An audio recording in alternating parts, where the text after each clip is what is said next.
आज फिर हम लगाएंगे नो पेन नो कॉपी के यूज से 5 से 7 क्वेश्चन, और 5-7 मिनट में इस वीडियो को हम बिल्कुल जल्दी ख़त्म करेंगे कि वो प्रैक्टिस जिस पे हम पेन और कापी उठाने का बिल्कुल भी इस्तेमाल नहीं करते, सीधे डायरेक्टली ओरली क्वेश्चन को बनाते हैं।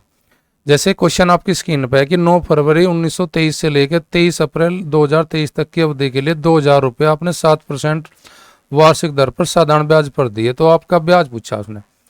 अब देखो यहाँ 9 फरवरी से लेकर आपका 23 फरवरी तक टोटल जो दिन हो जाएंगे वे हो जाएंगे जी 73 दिन होते हैं 365 का कितना हिस्सा जी 1/5। तो 1/5 आपका सम हो गया। 7% की आपकी दर है।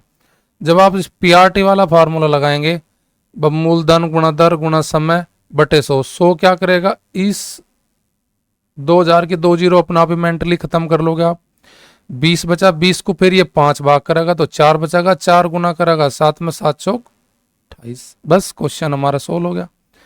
अगर आप मेंटली सोल्व करोगे, इसके लिए आपको प्रैक्टिस से ही क्वेश्चन बन पाएंगे। जब प्रैक्टिस करोगे जब भी मेंटली आप क्वेश्चन कर पाओगे। अगर आपको आदत हर पर्सन पर पेन काफी उठाने की पड़ रही तो आप फिर पेन काफी उठाओगे पेपर में जाने के बाद भी। अगला क्वेश्चन देखते हैं। क्वेश्चन ये भी बिना पेन काफी के बना सकते हैं हम, कोई जरूरत नहीं काफी पेन पेंसिल उठाने की। 60% मतदान हो, यानी कि 100 में से अगर 100 वोट है तो 60 वोट डालेगी। उन 60 में से 75% ए ने ले ली, शेष बी को मिल गया, यानी कि 60 का 75% मतलब 3/4, 75 का मतलब 3/4, 3/4 60 का 45। अगर 45 वोट अगर 60 में से ए को मिली तो बी को मिली 15 ही वोट मात्र। बी उम्मीदवार की वोट बता रखी, 100 में से अगर बी को 15 मिली और यहाँ पे बता रहा 7500, तो 15 तक भाग करेंगे 7500 को तो मेरी आ जाएगा 1 यूनिट का मान 500। 15 5 75 500, 1 यूनिट में 500, 100 में कितना हो जाएगा 50,000। तो बस ओरली मेरा आंसर। ऐसे क्वेश्चन हम सोल्व कर लेते हैं। इन क्वेश्चनों के लिए आपको पहले मेंटली प्रैक्टिस करनी पड़ेगी। जिनकी कैलकुलेशन ज़्यादा फास्ट नहीं है उनके लिए तो ये बहुत दुबार हो जाएगा, उन पर नहीं बनने का। जिनको गुणा जोड़ घटा भाग ज़्यादा फास्ट नहीं है उनके लिए ये वीडियो नहीं है। ये वीडियो उनके लिए जिनका मैथ में कैलकुलेशन बहुत ठीक ठाक है और थोड़ा मेंटली प्रैक्टिस करके वे बिना पेन काफी उठा के क्वेश्चन बनाने का अभ्यास करे। जैसे ये क्वेश्चन है, 8 वर्ष पहले अमन की आयु रिया की आयु का अनुपात 4:3 था। अब से 8 साल बाद उनकी आयु का अनुपात 5:4 है। अमन की आयु पूछी। भाई मुझे पता है कि अमन की आयु जो का अनुपात है वो पहले दिया 8 साल पहले और यहाँ पे 8 साल बाद। अब मैं कोई सा भी एक पकड़ू, कौन सा भी, जैसे भाई उसने मुझे वर्तमान आयु पूछी है उसने मुझसे। अब मैं 4 से कटने वाली संख्या देखता हूँ। 4 से कटने वाली संख्या मेरी 70 तो है नहीं, मेरी 76 भी है और 56 भी है और 72 भी है।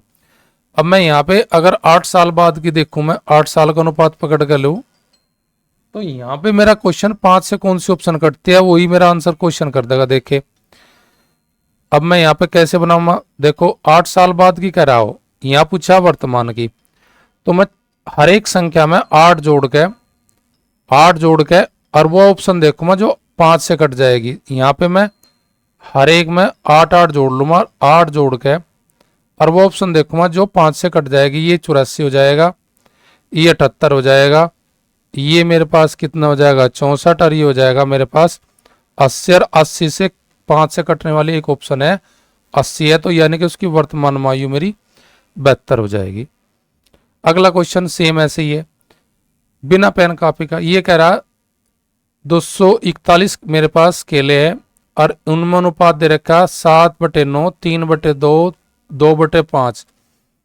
अब इन 9, 2 और 5 का अब मैं एलसीएम लूंगा। 2 और 5 का एलसीएम हो जाएगा 10, 10 और 9 मिलेंगे 90 पे। अब 90 के लिए मैं केवल तीसरे काटना, तो मैं तीसरे का अनुपात निकाल लूंगा, यानी कि मेरा एलसीएम 90 आया। 90 का 2/5, 18 पंजे 90, तो 18 पंजे 90, 18 गुना करेगा 2 में तो 36। और बस मुझे पूरा क्या जोड़ता है ना, अनुपात का जोड़ करके उसे भाग करूँ 241 को और फिर उसे गुणा करूँ, नहीं। मुझे जब तीसरे का निकालना तो मैं तीसरे का अनुपात यहाँ से निकाल के मुझे पता लगा कि 36 से आया मेरा तीसरा अनुपात। तो मैं 36 से कटने वाली ऑप्शन कौन सी है मेरे पास, एक ही है, बस 36 ही आंसर हो गया मेरा। सेम अगला क्वेश्चन, इसी भी कोई पेन कापी की जरूरत नहीं है। इसने क्या खुदरा व्यापारी ने 4 स्कीम बता रखी है। अधिकतम विक्रय मूल्य किससे प्राप्त होगा, जिसकी छूट कम होगी सबसे, जिसमें छूट कम दी जाएगी उसी का तो विक्रय मूल्य ज्यादा होगा, जो छूट ज्यादा दे देंगे विक्रय मूल्य कम हो जाएगा।